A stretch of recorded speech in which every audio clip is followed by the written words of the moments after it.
Hi there. This is the only show devoted to amateur baseball and occasionally softball. My name is Darren Sutton. This is Perfect Game Weekly, presented by Rawlings. We've got an incredible show this week. Josiah Andrade is one of the top players in the 2026 class.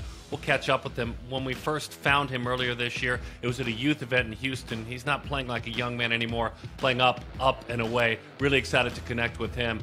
The top players in the 2024 class, we'll bring in Jheremy Brown, the great writer, the great scout, to tell us about the best sophomores in the country and where they are headed. When we first ran into Jo Adell at a PG event, he was a sophomore. Then he was a senior. Then he is on to the big leagues with the Angels. I connected with him 5 years ago. We reconnect and put the two conversations together. Excited about that. And then also, as we spoke of softball, Perfect Game really stepping firmly into the softball space in the Midwest. We'll get to know one of the great and talented athletes out of Arkansas. Tough, too. Tallulah, Pascucci. Great name, great player, a great story. We'll get to know her as well. But let's get things going as we always do on this show. Let's crank it up with the warm-up. Let's go in the NLCS. Game 5. Dodgers facing elimination. Chris Taylor time. The Dodgers third baseman went 4 for 5 with not one, not two, but 3 home runs and 6 RBIs in an 11-2 Dodgers win to extend the series. Simply put, and this isn't hyperbole, one of the greatest offensive performances in postseason history. And don't forget, the 2009 Perfect Game alum also hit a 2-run walk-off shot to beat the Cardinals in the wild card game. Remember, Taylor went to Virginia, was at Jupiter as an amateur back in 2008, playing for the Orioles scout team out of Virginia, Cox High School. He really broke out as an amateur in the Cape Cod League in 2011. Taylor's Game 5 heroics, though, just delayed the inevitable as the Braves advanced to their first World Series this century. With a smile beside that, it's been since '99, with a 4-2 win in Game 6. The winning pitcher, 08 PG All-American Tyler Matzik. 2 innings pitched, 17 pitches, 15 of them strikes, by the way, 4 strikeouts. Matzik has been amazing in the Braves' run to the World Series. He's appeared in all but 1 of their 10 games, striking out 17 in 10 1/3 while allowing just 2 runs. I'm honored to look back because Matzik, the first year I ever called the All-American Classic, it was at Dodger Stadium. Matzik was on the mound. Interestingly enough, you want to put it together as an amateur, he pitched Matzik at Jupiter back in 08 for the Braves scout team. That's right, the Braves scout team. To the ALCS, Fenway Park. Game 4, turning point of the series. The Red Sox on a roll, just 6 outs away from a commanding 3-1 lead. Then Jose Altuve led off the 8th with a game-tying home run, and it was all Astros from there. Over the last 20 innings of the series, they would outscore the Sox 22-1 to advance to their 3rd World Series in the last 5 years. The winning pitcher in that pivotal Game 4 win was 08 PG alum Kendall Graveman. He was lights out for the entire series. Appearing in 3 games, the right-hander gave up just 2 hits and struck out 5 in 4 innings. It's the Astros and the Braves in the World Series. It should be a classic. To the Arizona Fall League. How about Jeter Downs, the 23-year-old infielder who was acquired by Boston in the Mookie Betts trade? No pressure there, right? Hit his 4th homer of the Fall League on Friday night, tying him for the league lead. Through 2 weeks, the 2016 National Showcase standout is hitting .333 with more walks than strikeouts and a league-leading 1520 OPS in the desert. He had a rough season at AAA for sure, but one of the positives, 666 innings played at shortstop. Just got better and stronger. We remember him a long time ago as a Miami commit. Went to Pace High School in Miami, played so much and so well for the elite squad. To PG International's inaugural San Juan Classic in Puerto Rico. He's only 16 and he's a right-hander. Jean-Paul Ramos put on a show on Saturday. The 22 out of Yabucoa in Puerto Rico threw 4 no-hit innings with 7 strikeouts and no walks. Fastball, 92 miles an hour. That's where it topped out. That's far superior to just 2 years ago in the Sophomore World Championships and touched 83 miles an hour playing for that Genesis travel team. Vinny Servito, Jared Goodwin were both there, and I'll say it one more time, still just 16 years old. Amazing athletes showing out in Puerto Rico. Man, summertime, and this year has been the time to show out for many. post-COVID. See, case in point, Jesiah Andrade. The talented Californian took on every single 13U event he could, and in 61 games had a .545 on-base percentage. So he graduated, the 13U Select Festival athlete as well, to a 14U event. He was the MVP of the very recent 14U WWBA World Championship. His brother's at UNLV. He's a Select Festival guy too. Let's get to know Jesiah Andrade. It was, I guess I could say like a blessing, because I have an older brother who was, highly rated by PG. My parents, they're just, keeping me on the same path. I only started catching maybe like 3 years ago, and a lot of it is mental, because you're like other, than the shortstop. The catcher's involved in every single play, so and I think that's like, if you're going to be a catcher, you have to be smart, but just know your game really well. If I see my pitcher struggling, or if I see like something's wrong, or if I can just tell in his face expression, I'll just usually call time to the blue, go up and talk to him, or if like he's like starting to walk a couple batters, I'll just call time and just go up to him, tell him to take a deep breath, and you just got to pound the strike zone.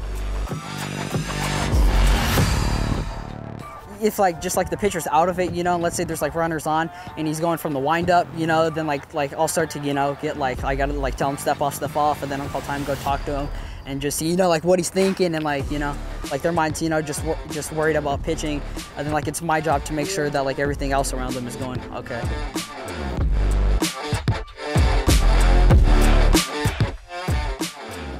Me and my brother, I wouldn't say started it, but we've never seen like anyone do it before. And usually I'll just do two, or do like a little design on both, but I just thought it would be different, just to do one, and change it up a little bit, and it's swag too, so it's always about looking good also.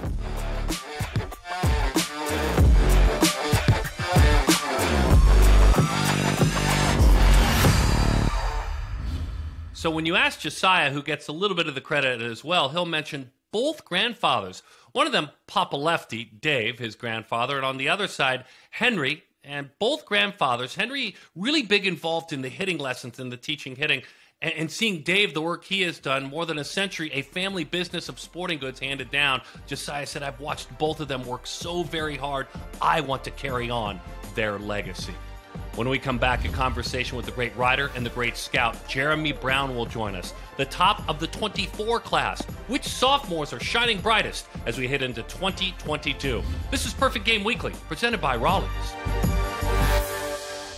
It started with a simple idea: to break what the game knows, to evolve the standard. It's time to revolutionize defense. Printed in 4D for a breakthrough in technology. Ultra lightweight, resilient, form fit, game ready and pro tested. Designed for a revolution, engineered for defense. The Rev 1X. Custom gear is important to me because it just represents who you are. Me as a kid, I remember I used to always look up at all the big leaguers at the time and see what they would wear. You couldn't get that stuff, in the stores. So now being able to customize basically everything I wear on the field, and it's one-on-one, I think that's just something special. I worked really hard to get here, and we get to do some swag and put your own flavor onto the field and show people, who you really are. Customs are one-on-one, just like me. G-Form, made for the moment.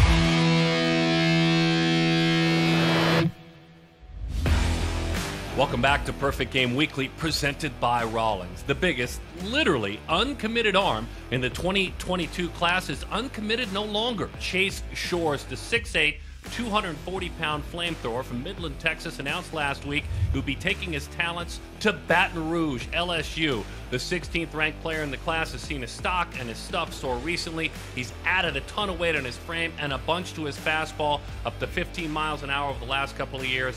Jay Johnson awaits his arrival, along with Paxton Kling, who, as we record this, is just about 24 hours away from committing as well. Jheremy Brown, he is the man who breaks all of these great commitments. So your quick thoughts on Shores and Kling, both going to play for Jay at LSU. Yeah, I mean, Jay's doing wonders out there in Baton Rouge. Fingers crossed on both of them being draft types. If they do start getting all these commitments on campus, they're going to have to build more dorms. They're pulling in commitments left and right. They got Matthew Champion that we did it live on Instagram a few weeks back. They got these two All-Americans.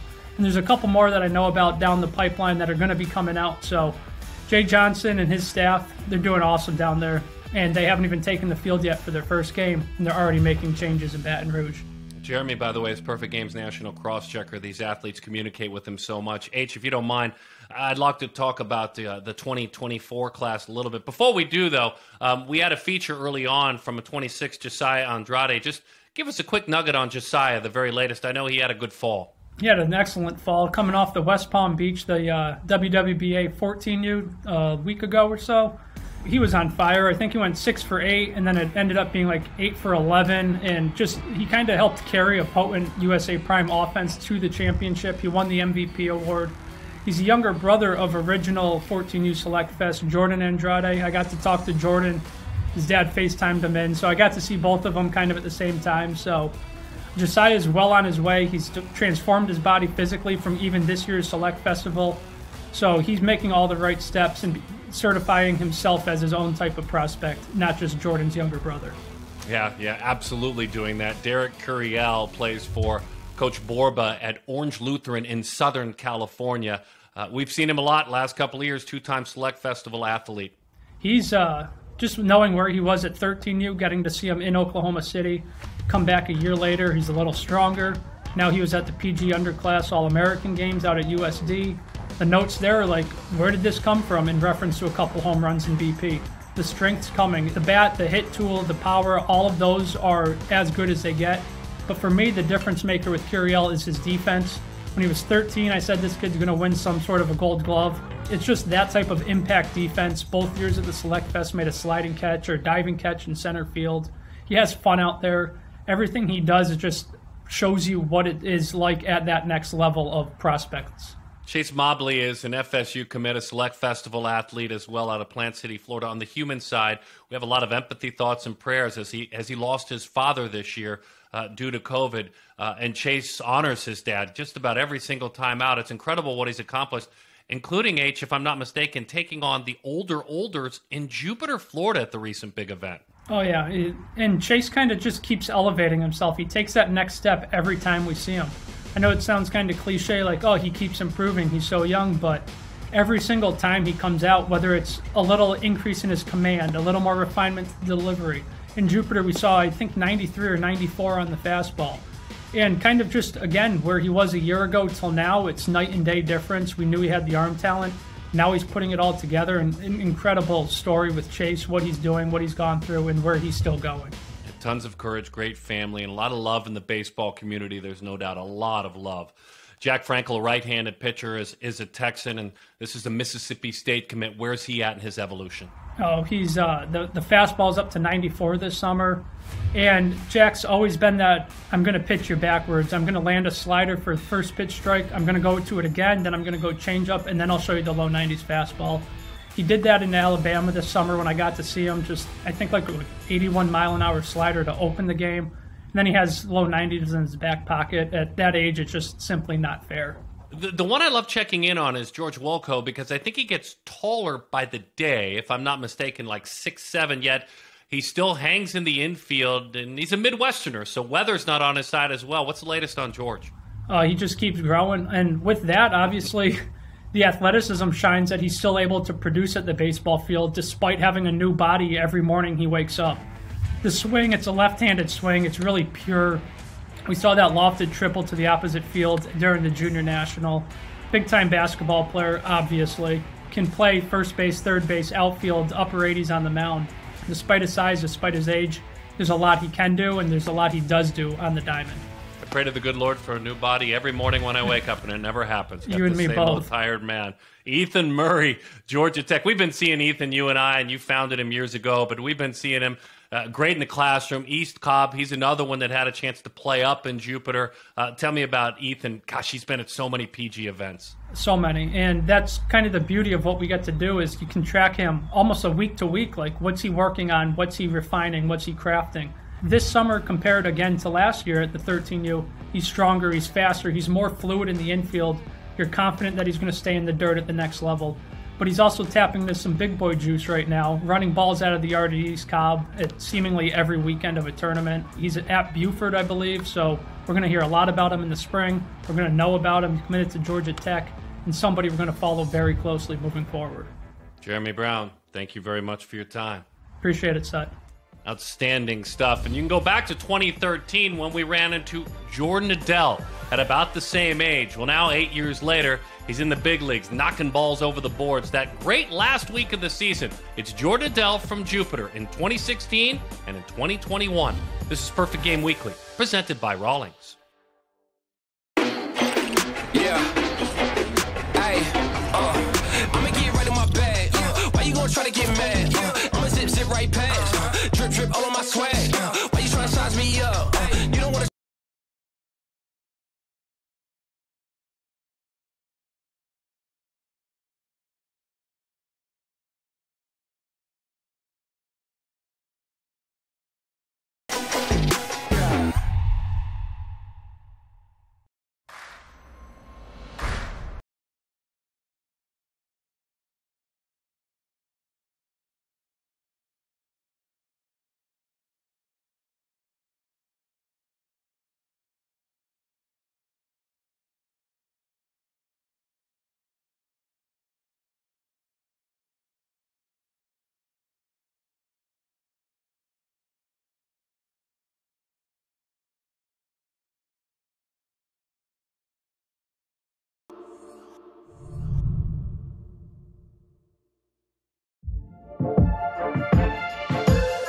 Welcome back to Perfect Game Weekly, presented by Rawlings. The class of 2017, the number one prospect, Hunter Green. He's racing to the big leagues with the Cincinnati Reds. Number two, Jo Adell. And Jo Adell, who has been now on a couple of occasions to the big leagues with the Angels and had an amazing final week of the season this year, I mean, it was incredible, is always trying to graduate from prospect to star in the big leagues, from a guy who is raw to polished. It's been an ongoing transition for a high-energy, high-talent athlete. In 2016, I did a game of catch with Jo Adell. This time, a walk and talk. Let's put the two together. 5 years apart. Get to know Jo Adell. What was this year like for you? Summer especially. It was unbelievable. You know, greatest summer of my life. You know, being able to play with different guys across the country, more so than I had in the past. And perfect game, All-American game was unbelievable to me. You and I had a game of catch out here. You were a kid like them, but questions are exactly the same. How'd your summer go? Tell me what you learned about yourself this summer, right? You were a junior in high school when I asked you that question. How'd your summer go? Oh, Darren, you know, it was really a blessing. I started the year out AAA, Salt Lake for the Angels. Hit in the air to left field. That one is high. That one is way up the scoreboard. Performed really well. Got the chance to go back up to the big leagues. And made an impact, so I mean that's really all you can ask for. Adell, grand slam! The kid did it! That's part of my game, you know, is really being a high energy guy, a guy that jumps around the field and really enjoys, you know, the success, the team success, the winning of it. And that's why I'm out here right now at this place that I was at 5 years ago on this same field with you, because this is the first place where I discovered winning and how important it was. A couple years ago, you produced a feature with Steve over there, my talented partner on all the stuff. And he still teases me how I asked you the last question. So it's a long ways away, but are you nervous for June? Is that the right word, nervous? Kind of had the hands out by the side, so I'll recreate that. Do you get nervous? Is that the word? Do you still get nervous? You know, I asked you that, nervous, remember that? Do you get nervous? Not really nervous, more really excited in the moment, depending on what it is. I live for that, like I enjoy it. I love it. we asked you to explain your relationship with Ballard High School then. I'll still ask you to explain your relationship with your community now, because it's what we all say, right? We talk to all you guys in seminars at 15, 16, 17 and say, hey, when you get there, try and give back. You've gotten there, and you do give back. No, it's been great. My foundation back at home, the Jo Adell Foundation, it's been huge. We've opened up something new this year. It's called Cuts for Kids. It's basically a barbershop set up throughout public schools that gives kids haircuts, free of charge. And the whole idea behind it was it hasn't been done before. There hasn't been, you know, a barbershop or salon set up in a public school. And our goal was really to use it to kind of as a self-confidence booster. A lot of times kids in the areas, you know, especially inner city Louisville, struggle with, you know, basic needs. You know, we go get a haircut, you know, once every couple of weeks or whatnot, but that's a luxury. You know what I mean? And so being able to offer it to these kids and give them the opportunity to just get a fresh haircut and feel good about themselves was important to me, and something that was cool, and collabed on it and was able to make it work. So I'm really excited to see how that works. Thank you, pal. Always, Darren. I missed you this year. It was great to reconnect. Yes, it really was. Absolutely. All right, pal. Thank you. I think the part we all love most, back in 2016, he played for the Canes. Every year since, even the big leaguer comes back and coaches for the Canes. When we come back, it's softball time. A conversation with the talented Arkansas native, Tallulah Pascucci. She's tough, she's gritty, with a bat in her hand, she's a difference maker. This is Perfect Game Weekly, presented by Rawlings.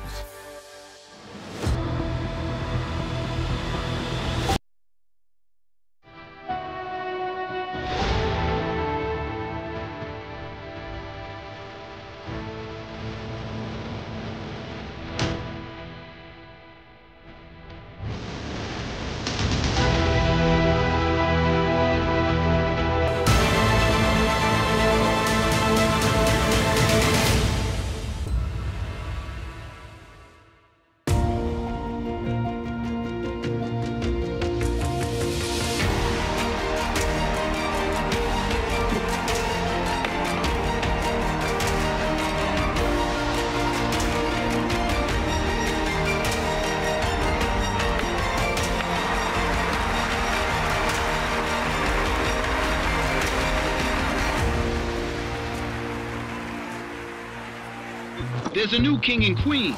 Francisco Lindor is headed to New York.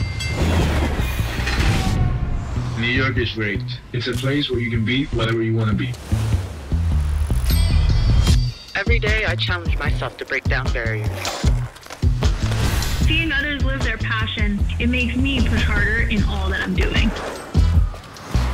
Man, that dude Lindor is fearless. I'm always trying to push myself further as an athlete.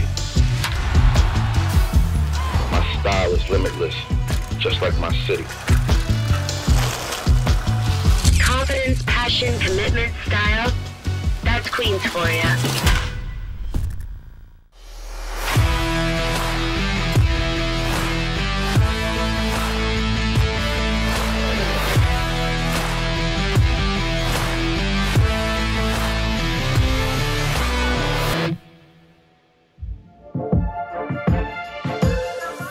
Welcome back to Perfect Game Weekly, presented by Rawlings. Usually on this show, it's baseball talk, a lot of it. But now we stride and we grow into softball, as PG does the very same thing recently at the KC Fall Combine and the KC Fall Showcase, a gathering of talented softballers from around the Midwest, just outside of Kansas City in Overland Park. And we got to know a great athlete with a wonderful story, Tallulah Pascucci, the infielder, the commit to Southern Mississippi. She's tough, she's gritty, and it's just the beginning of getting to know the softball world through the eyes of Perfect Game.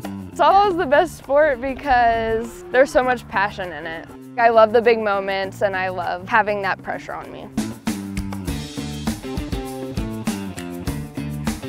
I've been playing softball since the day I was born.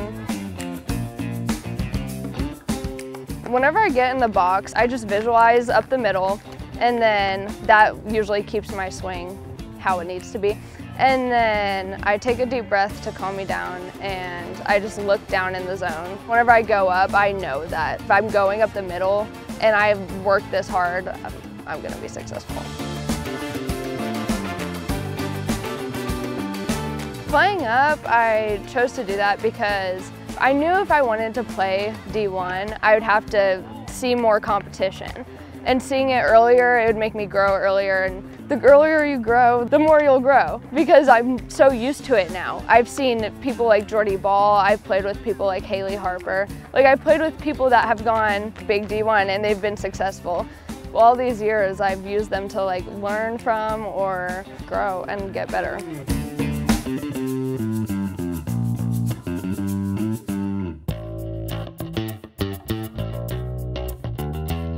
I broke my arm a couple years ago, and then I was in and out of the hospital all summer because of an autoimmune condition.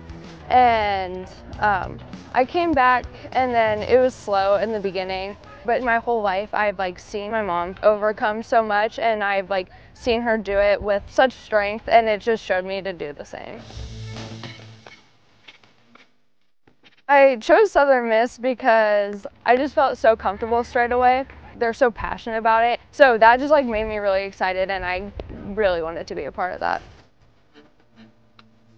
It's more than playing for myself, like I'm playing for the rest of them, and it just pushes me to be better, and it pushes me to a different level than I could myself.